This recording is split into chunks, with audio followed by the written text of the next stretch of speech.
Thursday, March 9, Spiritual Legacy. Though it's hard to know what life would have been like on earth had humans not sinned, one thing we can know for sure. There would have been no hoarding, no greed, no poverty, things that have plagued our world since recorded history. Our sense of ownership of what we have worked for, and if we did it honestly, is rightfully ours, is nevertheless a manifestation of life in a fallen world.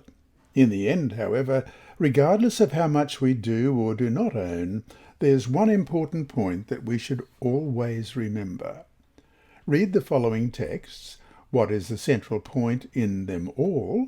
And how should that point impact what we do with whatever material means God has blessed us with? First of all, Psalm 24, verse 1. The earth is the Lord's, and all its fullness, the world and those who dwell therein.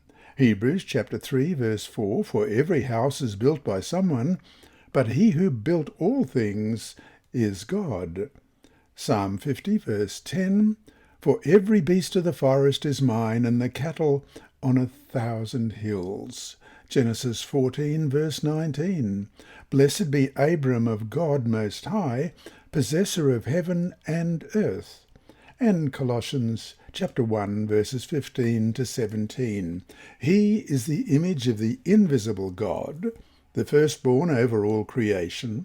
For by him all things were created that are in heaven and that are on earth, visible and invisible, whether thrones or dominions or principalities or powers. All things were created through him and for him, and he is before all things, and in him all things consist. We are stewards and managers of what God has entrusted to us. That is, he ultimately owns it all, and he is the one who gives us life, existence, and the strength to have anything at all. It is only logical, then, that when we have finished with what God has given us and have taken care of our family, we should return the rest to him. In giving to the work of God, Ellen White writes in Counsels on Stewardship, page 342, you are laying up for yourselves treasures in heaven. All that you lay up above is secure from disaster and loss, and is increasing to an eternal and enduring substance, and will be registered to your account in the kingdom of heaven. End of quote. There are many advantages to giving now while we live. Here are a few. 1. The donor actually can see the results of the gift. A new church building, a young person in college, an evangelistic campaign funded, and so on. 2. The ministry or person can benefit now when the need is greatest. 3. There is no fighting among family or friends after your death. 4. It sets a good example of family values of generosity and love for others. 5. It minimizes estate tax consequences. 6. It guarantees that the gift will be made to your desired entity, no interference from courts or disgruntled relatives. 7. It demonstrates that the heart of the donor has been changed from selfish to unselfish. And 8. It stores up treasures in heaven. This lesson was read by Dr. Percy Harrold for Christian Services for the Blind.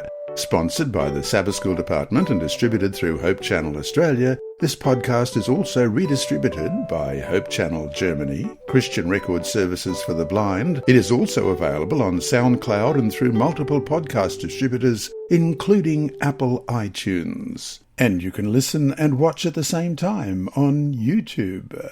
Remember, God is always faithful. And here is a disclaimer.